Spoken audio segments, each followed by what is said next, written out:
Natural aspirated engine, turbocharge engine, ऐसी बहुत सारी चीज़ आपने इंटरनेट पे सर्च की ही होंगे अगर आपकी को गाड़ी लेने का प्लान है तो।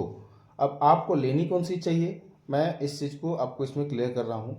नेचुरल एस्पिरेटेड इंजन जो हो गया या फिर turbocharge engine, both are different, engine same है पर थोड़ी सी उसमें एक चेंजिंग रहती है। सामने जो रखा हुआ है ये एक गाड़ी का टर्बोचार्जर है। सबसे पहले मैं समझाता हूँ कि इसमें इसके पार्ट्स क्या हैं। ये एग्जॉस्ट इंटेक का हो गया जिसको टरबाइन सेक्शन भी बोलते हैं। ये सेक्शन आपका कंप्रेसर सेक्शन हो गया। ये एक्चुएटर है जो कि एक समझ लीजिए कि गेट है या वाल्व बोल सकते हैं, जो इसके प्रेशर को कंट्रोल करने का काम करता है, या अगर एग्जॉस्ट ज़्यादा हो रहा है, कंप्रेसर का उतना नीड नहीं है इंजन को, तो उसको बाईपास करने के लिए इसका काम है। ये जो पार्ट देख रहे हैं ये पार्ट हो गया जो कि इससे यहाँ जो fresh air cooled air box के थ्रू जो इनटेक होगा उसको वापस से इसमें सप्लाई किया जाएगा, और यहाँ से गाड़ी के एक इंटरकूलर पार्ट होता है, इंटरकूलर में जाके वो कूल्ड होगा, उसके बाद जाके वो थ्रॉटल बॉडी में सप्लाई होगा। चलिए अब मैं बताता हूँ आखिर ये काम कैसे करता है। अगर आप टरबाइन सेक्शन में देखें तो इसमें एक आपको ये फ़ैन ब्लेड नज़र आता होगा, ये काफ़ी हैवी रहता है। अगर ये डैमेज हो गया तो मान के चलिए आपका टर्बो बेकार हो गया, या तो आप कोर चेंज करो, रिपेयर करवाओ, जो भी है, डिपेंडिंग योर सिचुएशन कैसा है या इसकी कंडीशन कैसा है, इस पर आपको डिसीजन लेना पड़ेगा।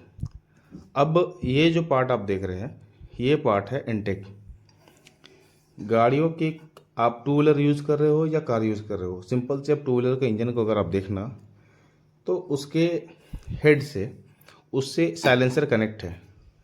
अगर वहीं पे इस पार्ट को आप समझें कि इस पार्ट को इंस्टॉल किया जाएगा तो यहाँ से वो कनेक्ट होगा, मतलब गाड़ी का जितना भी धुआं निकल रहा है वो इसमें जाएगा, और यहाँ उसका प्रेशर इतना ज़्यादा रहेगा कि ये इस फैन को, इस रोटेटिंग ब्लेड को 2 से 2.5 लाख के बीच में रोटेट करवाएगा।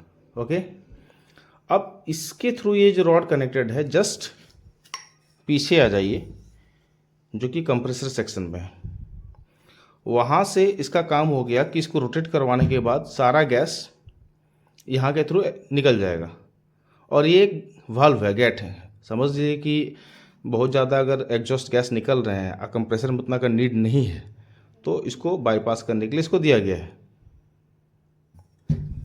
इसके बाद में अगर आपको बताऊं, अब कंप्रेसर सेक्शन में देखें, जब वो ये व्हील टरबाइन सेक्शन की वजह से घूम रहा है तब इसमें से फ्रेश एयर इनटेक होगा इस पार्ट से। इस पार्ट का जो हाउस पाइप कनेक्ट है कहाँ से, एयर फिल्टर से कनेक्ट है। इसके बाद ये फ्रेश पार्ट में सपोज दैट आप सांस ले रहे हो नॉर्मल तरीके से, और आप काफ़ी ज़ोर से सांस लोगे, जस्ट लाइक देख जब आप रनिंग करते हैं तो आपकी सांसें तेज़ हो जाती है। तो गाड़ियाँ में कम इफ़िशेंसी, लो फ्यूल कंजम्पशन में अगर हमको पावर चाहिए, इसलिए टर्बोचार्जर का यूज़ किया जाता है। अब यहाँ से वो इनटेक हुआ, उसके बाद इस पार्ट से जाके वो इंटरकूलर में, इस पार्ट से जाके वो इंटरकूलर में चला गया। इंटरकूलर वो पार्ट है जस्ट लाइक कार की रेडिएटर की टाइप का ही छोटा सा रूप रहता है, जिसमें अगर आप समझें तो उसमें पतले पतले फिन्स हैं, जैसे कि आप घर के अगर कूलर यूज़ कर रहे हो हनीकॉम शेप के, तो उसी टाइप का हनीकॉम बना हुआ रहता है। अब उस हनीकॉम के थ्रू एयर क्रॉस करेगा और दूसरे साइड पाइप से जाके वो थ्रॉटल बॉडी में चला जाएगा, इसका काम ख़त्म हो गया। ये जो देख रहे हैं एक सेंसर है जो कि यहाँ एयर के प्रेशर को, एयर के प्रेशर कितना है इस चीज़ को इन्फॉर्मेशन ECU को देता है। अब ये जो आप 1 2 3 4 जो वोल्ट का कनेक्शन देख रहे हैं, यहाँ से कूलेंट का गाड़ी के इंजन ऑयल का कनेक्शन है।